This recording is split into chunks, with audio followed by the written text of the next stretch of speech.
एक नई वीडियो के साथ आपका स्वागत है डिफेंस टुडे में। आज हम लोग बात करेंगे स्विफ्ट कामाकाजी ड्रोन की और बात करेंगे जो ब्रह्मोस का सीकर है, अब देसी कंपनी के द्वारा ये बनाया जाएगा। बीईएल को ये उम्मीद है कि प्रोजेक्ट कुशा, जिसमें कि भारतीय S-400 का वेरिएंट बनाना है, वो उनको कॉन्ट्रैक्ट मिलेगा और ये लगभग 40,000 करोड़ का होगा। तो ऐसे ही कुछ और खबरों पर डिस्कशन करेंगे, सब चीज़ों को विस्तार से जानेंगे। सबसे पहले हम लोग जान लेते हैं स्विफ्ट के बारे में। असल में यहाँ पर जो के है वो कामाकाजी के नाम से जाना जाता है, या उसके लिए ही ये के लगाया गया है। एक ऐसा ड्रोन का वेरिएंट, ऐसा स्विफ्ट का वेरिएंट जो कि सुसाइडल ड्रोन होगा। स्विफ्ट आप जानते हैं कि हमारा एक ऐसा प्रोग्राम है जिसमें कि स्टेल्थ ड्रोन बनाना है, और ये ड्रोन आपके स्क्रीन के सामने है। इस तरह की इसकी तस्वीरें आप जानते ही हैं, और इसको बहुत पहले से बनाया जा रहा है, लगभग 7-8 साल से तो मैं ही इसको कवर कर रहा हूँ। अब डीआरडीओ की तरफ से इसके कामाकाजी वेरिएंट पे भी काम किया जा रहा है, जिसकी की रफ्तार 0.6 मैक की होगी। अभी इस ड्रोन में रशियन इंजन लगाया जाता है, पर आगे चल के इसमें कावेरी का ड्राई टाइप वेरिएंट लगाया जाएगा। पर मुझे शक है कि इसका जो कामाकाजी ड्रोन वाला वेरिएंट होगा उसमें कावेरी के ड्राई टाइप वेरिएंट को लगाया जाए। हो सकता है कोई दूसरा इंजन लगाया जाएगा, क्योंकि इसको छोटा और मरने के लिए बनाया गया होगा, इसीलिए इसमें उतने बड़े इंजन की आवश्यकता हमें नहीं है। हम जानते हैं कि इसके छोटे वेरिएंट का टैक्सी ट्रायल किया जा चुका है, जो कि एक टेक्नोलॉजी डेमोन्स्ट्रेटर की तरह है, और इसके लगभग 3 गुने बड़े वेरिएंट को मेन ड्रोन कहा जाएगा।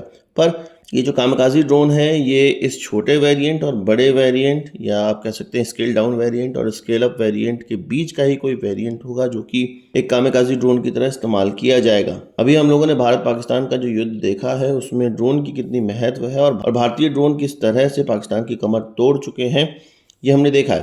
तो अगर इस प्रकार का स्टेल्थ ड्रोन जो कि कामाकाजी भी है और भारतीय है, तो ये पाकिस्तान की या चीन की कमर तोड़ने के लिए बहुत ज़्यादा काफ़ी होगा। इसको डिटेक्ट नहीं कर सकेंगे, डिफेंस सिस्टम की उनकी वाट लगा देंगे हम लोग। आपको क्या करना है कमेंट बॉक्स में बताइएगा।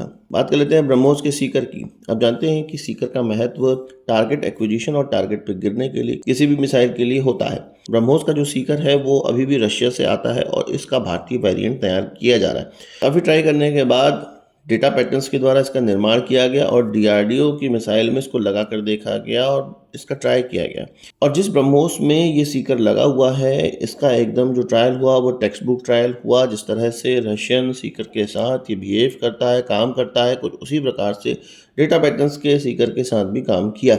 डेटा पैटर्न्स भारतीय कंपनी है जो कि इस तरह के इलेक्ट्रॉनिक इक्विपमेंट बनाने में माहिर कंपनी है, और अब ये माना जा रहा है कि इसका इंटीग्रेशन ब्रह्मोस में किया जाएगा। और जो एकमात्र जो चीज़ जो कि रशिया से आती है और बहुत महत्वपूर्ण चीज़ है, वो भी अब भारतीय हो जाएगी। इसके बाद इसमें लगने वाले 90% कंपोनेंट भारतीय हो जाएंगे। तो आपको इस पर क्या कहना है कमेंट बॉक्स में बताइएगा। बात कर लेते हैं प्रोजेक्ट कुशा की। प्रोजेक्ट कुशा आप जानते हैं कि S-400 का एक वैसा ही वेरिएंट, भारतीय वेरिएंट बनाने का प्रोजेक्ट है, जिसका कि नाम हमारे पास 1-1.5 साल पहले आया, जब हमारे पूर्व air chief marshal R K. Bhadauria ji के द्वारा ये कहा गया कि भारतीय S-400 भी तैयार किया जा रहा है।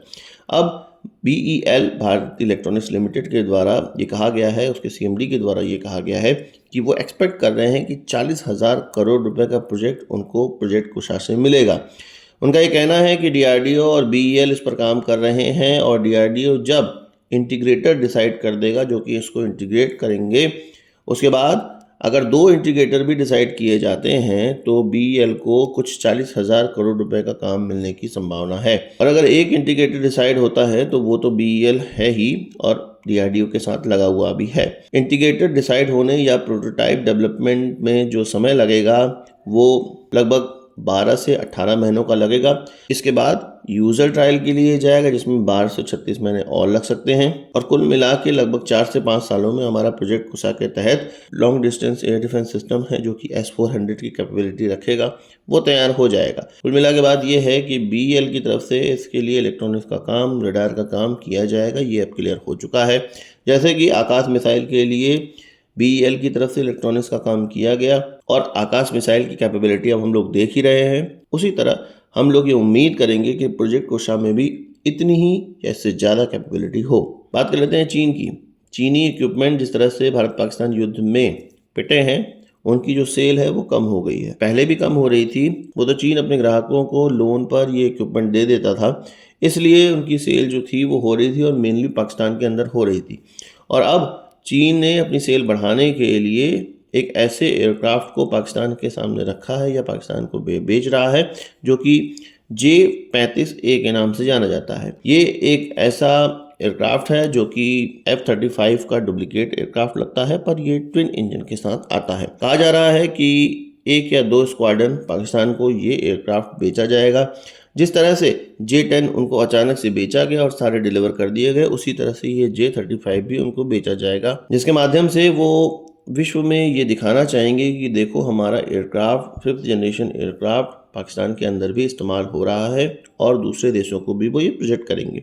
पर ये भूल रहे हैं वो कि जब 5th जनरेशन बाजार में Su-57, F-35 और साउथ कोरिया का 5th जनरेशन एयरक्राफ्ट भी आ चुका है, तो चीनी एयरक्राफ्ट कौन खरीदेगा? वही जिसके पास पैसे नहीं है, लोन पर उनको एयरक्राफ्ट या डिफेंस इक्विपमेंट चाहिए होंगे और वो ये लोन डिफ़ॉल्ट कर जाएंगे। कुल मिला के चीन की स्ट्रेटजी हमेशा ही ये रही है कि अपने सब स्टैंडर्ड क्वालिटी के माल बनाओ। जो देशों को अलग थलग करा गया है, जिनको कि अच्छे इक्विपमेंट नहीं मिल रहे हैं, उनको अपना माल बेचो। भारत पाकिस्तान युद्ध ने उनके जो सगुफे को फोड़ दिया है, उनके जो बबल है उसको फोड़ दिया है कि चीनी इक्विपमेंट अच्छे होते हैं, जिसको कह के वो अपने इक्विपमेंट को बेच रहे थे और एक शुगर कोटेड इक्विपमेंट बेचे जा रहे थे। अच्छे देखने में होते हैं, एक अच्छी कैपेबिलिटी बता दी जाती है, पर ये कैपेबिलिटी उनमें होती नहीं थी। सो अब उनका मार्केट डाउन हो चुका है और फिर से वो पाकिस्तान को अपना एक मार्केटर की तरह दिखाने का प्रयास कर रहे हैं।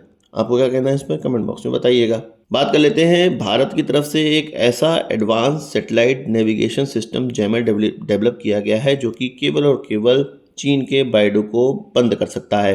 असल में भारत की तरफ से एक ऐसा जैमर डेवलप कर लिया गया है जो कि कई ग्लोबल नेविगेशन सिस्टम के प्रेजेंस में बाइडू को केवल ब्लॉक कर सकता है, जैसे कि GPS, ग्लोनास, गैलीलियो और नाविक। ये सभी भारत में उपलब्ध रहेंगे और हम चाहेंगे तो बाइडू बंद हो जाएगा। इससे फ़ायदा ये होने वाला है, चीन के डिफेंस इक्विपमेंट जो कि उनके बाइडू पे काम करते हैं, वो जब भारत के अंदर प्रवेश करने का प्रयास करेंगे तो उनको समझ नहीं आएगा, उनका दिमाग घूम जाएगा कि टारगेट कहाँ पर है, क्योंकि हम बाइडू को तो ब्लॉक कर चुके होंगे। इसी तरह का हमें भारत पाकिस्तान युद्ध में भी देखने को मिला। पाकिस्तान के जो हथियार थे वो या तो बाइडू में इस्तेमाल होते थे और या तो GPS के द्वारा इस्तेमाल किए जाते थे। इन सभी को भारत ने ब्लॉक किया गया, हमारी सीमा तक वो पार भी नहीं कर पाए। यही नहीं, भारत के पास ये भी कैपेबिलिटी आ गई है कि वो बाइडो के अलावा अगर चाहे तो केवल GPS, अगर चाहे तो केवल ग्लोनास, अगर चाहे तो केवल गैलीलियो, किसी एक स्पेसिफिक नेविगेशन सिस्टम को भी ब्लॉक कर सकते हैं।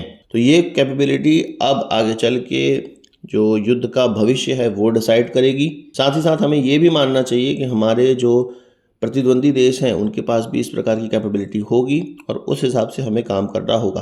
पाकिस्तान के पास तो नहीं होगी, पर चीन के पास ज़रूर होगी और वो दिन दूर नहीं है कि चीन पाकिस्तान को भी ये टेक्नोलॉजी दे। भले ही अपने हाथों में चीज़ें रखे, पर इस्तेमाल करने के लिए उनको उनके देश में ये चीज़ें दे दे।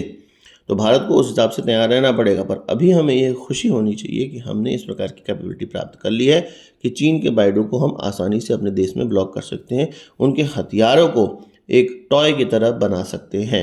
आपका इस पर क्या कहना है कमेंट बॉक्स में ज़रूर बताइएगा।